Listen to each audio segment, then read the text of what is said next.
The old Angel Reese just got away with a good old shove to the face of Kikiri fan. Marina Marbury shoves Caitlin Clark to the ground after she's slashed in the eye by one player, rushed by another. Like, I can clearly see why some of y'all teams in the WNBA are just not successful, bro. Like, y'all don't know how to act. We just gonna call it for what it is. The WNBA has a massive problem, and it's not the players, it's the referees. How can Angel Reese strike an opponent directly in the face on camera with zero consequences, while Sophie Cunningham is ejected from a game for a standard hard foul? This is the question every single fan is asking. The league appears to be operating with a baffling double standard, where certain players are seemingly protected while others are unfairly targeted. This isn't just about a few blown calls, it's a disturbing pattern of hypocrisy that threatens the integrity of the entire sport. We're about to break down the most shocking examples and expose why the game just isn't being called fairly. Left and all hell broke loose between J.C. Sheldon and Sophie Cunningham, and it is very clear the Indiana Fever, some of these girls on this team are finally fed up. Finally fed up. Once again, WNBA, we're not talking about your basketball. We're talking about the WNBA WWE Raw circus that you got going on right now, and we all know this incident with Sophie stems from the incident that was clearly not handled correctly by the WNBA. The moment that blew the controversy wide open came without a whistle, but with a shock that echoed through every sports bar and living room in the country. In the middle of a heated contest, Chicago Sky's Angel Reese was seen on camera making direct, open-handed contact with an opponent's face. It wasn't a subtle bump or an accidental brush during a rebound. It was a clear, undisguised strike. The crowd gasped, commentators were left speechless, and social media instantly erupted with slow-motion replays of the incident. And we are going through this with Angel Reese again? Another instance where Angel Reese shows a complete lack of self-control? Another instance where Angel Reese loses her temper?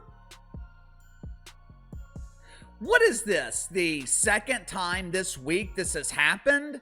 At least in the first instance, Angel Reese was somewhat justified in her reaction. Some anonymous player was pulling on her hair, which can be a very scary situation for some players in the WNBA. Yet, on the court, the most bizarre thing happened. Absolutely nothing. The game just moved on. It was a foul that seemed to exist in an alternate reality, visible to the millions watching at home, but apparently invisible to the very people paid to enforce the rules. For that moment, Angel Reese was operating in a consequence-free zone, a place where the normal laws of basketball simply didn't seem to apply.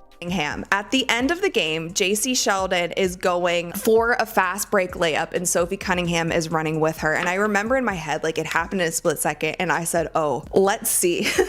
Let's see what happens here. Sophie commits a hard foul on J.C. Sheldon. Again, as J.C. Sheldon is going up for a layup, Sophie bear hugs her and takes her to the ground. What I will say is Sophie did not grab her and throw her to the ground. She didn't body slam her. She didn't do anything, in my personal opinion, maybe. But while Reese's actions were seemingly erased from the official record, another player was about to learn a brutal lesson in officiating hypocrisy.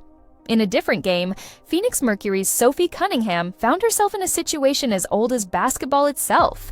An opposing player, J.C. Sheldon, was streaking down the court on a fast break, heading for an easy 2 points. Cunningham did what any smart, aggressive defender would do.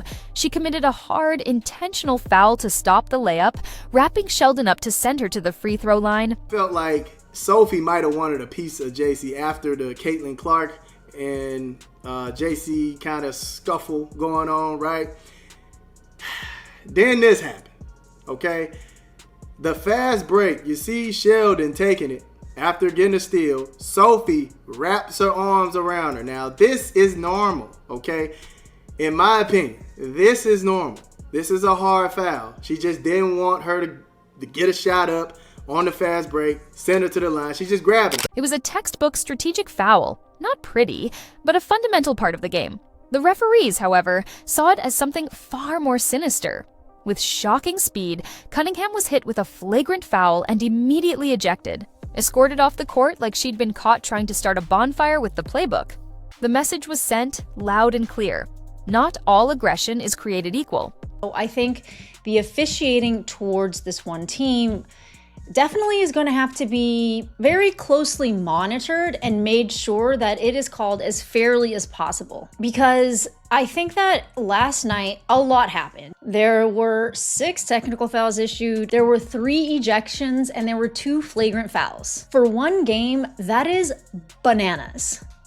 A lot of it is centered around the last 46 seconds where Sophie Cunningham hard fouls JC Sheldon. She gets ejected, JC gets ejected, does Lindsay? I think Lindsay gets ejected. And you know, in watching the broadcast, even the broadcasters at the time mentioned if they would have just ejected Marina Mabry, this probably wouldn't have happened. The discrepancy was so glaring, it defied logic. An open-handed strike to the face is just competitive spirit. But a tactical foul to stop a fast break warrants an ejection?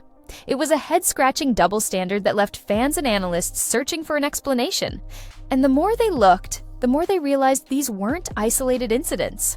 A disturbing pattern was emerging, and all the chaos seemed to revolve around one player, Caitlin Clark. Why did Caitlin Clark get a technical foul? After the foul, she reacted in an unsportsmanlike manner. So, she got clawed in the eye, then got belly bumped, and then kind of tried to get away from somebody after belly bumping her, and then walked around holding her eye, and then got blindsided onto the ground. While holding one of her eyes, she gets hit on this side onto the ground, into the referee. That is responding in an unsportsmanlike manner. What is she meant to do? In a game against the Sky, Clark was on the receiving end of a forceful shove from Marina Mabry that sent her sprawling to the floor. The whistle was faint, the consequences minimal. Time and time again, Clark was being targeted with a level of physicality that would draw immediate whistles for anyone else. Yet the calls remained inconsistent at best and absent at worst. The Caitlin Clark factor was officially in play, and it was exposing a deep flaw in the league's officiating.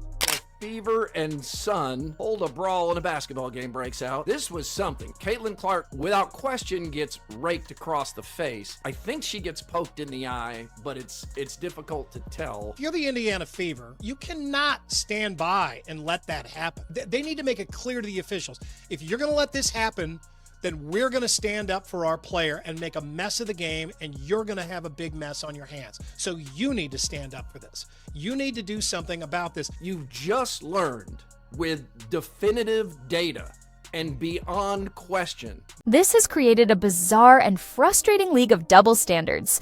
There are 2 competing narratives playing out on the court every night. On one side, the aggressive actions of players like Angel Reese and Marina Mabry are often spun by supporters as passion or intensity, the kind of gritty initiation a rookie needs to endure. The blows, okay? It was a lot going on.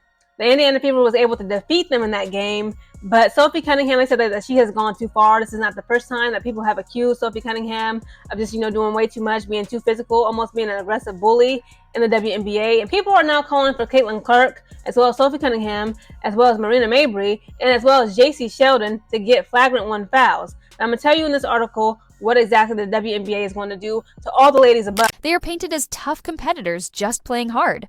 But on the other side, when a player like Sophie Cunningham responds with that same level of force, especially in defense of a teammate, she's instantly labeled overly aggressive, dirty, or out of control.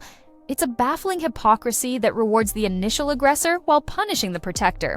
The rules are no longer about the action itself, but about who is performing it, who it's directed at, and which jersey they happen to be wearing. It's a game where the storyline seems to matter more than the rulebook. Belly bumps her and Caitlin pushes her off. And then Marina Mabry just shoves her into the referee onto the ground. And this is what the referee said happened. Why was JC Sheldon's foul upgraded to flagrant 1?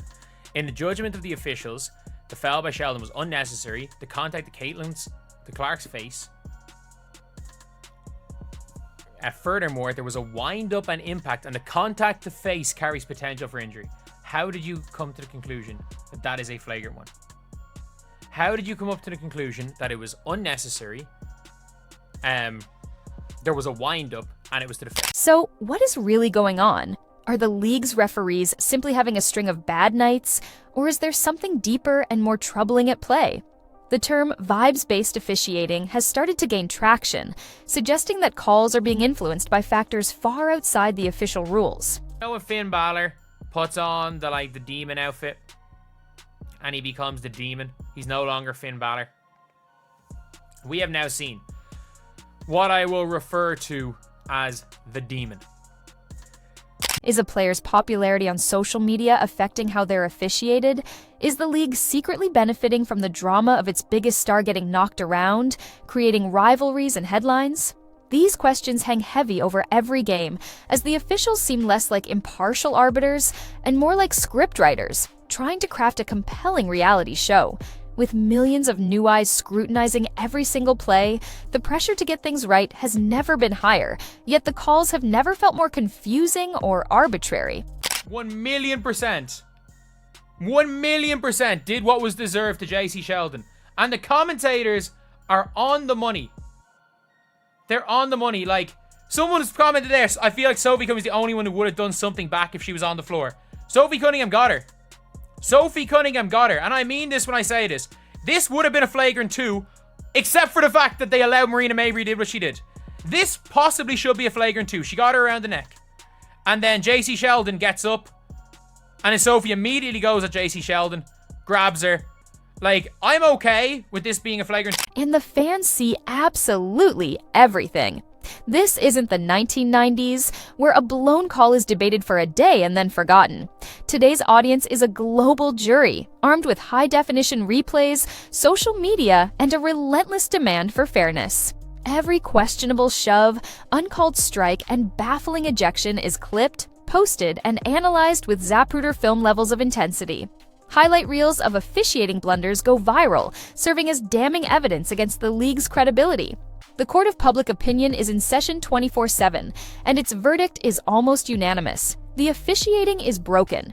This isn't just a niche complaint from a handful of diehards. It's a mainstream crisis of confidence that is beginning to overshadow the incredible talent on the court. Caitlin Clark, and I put this analogy in there. She's a player that you have to guard 94 feet. She can shoot. There's no question. Probably one of the best girls shooters I've seen in a minute. But what else can she do? Think about it.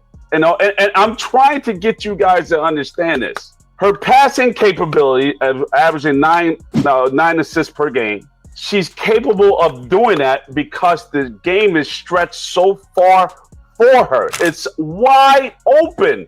It has to be. You have to play. America. You have to play up. I've never seen anything like it. She creates. This brings us back to Sophie Cunningham, who has become the poster child for this officiating dilemma.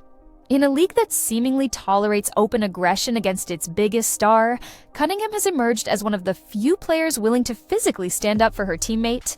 She plays with the fire and loyalty that coaches and fans have always celebrated.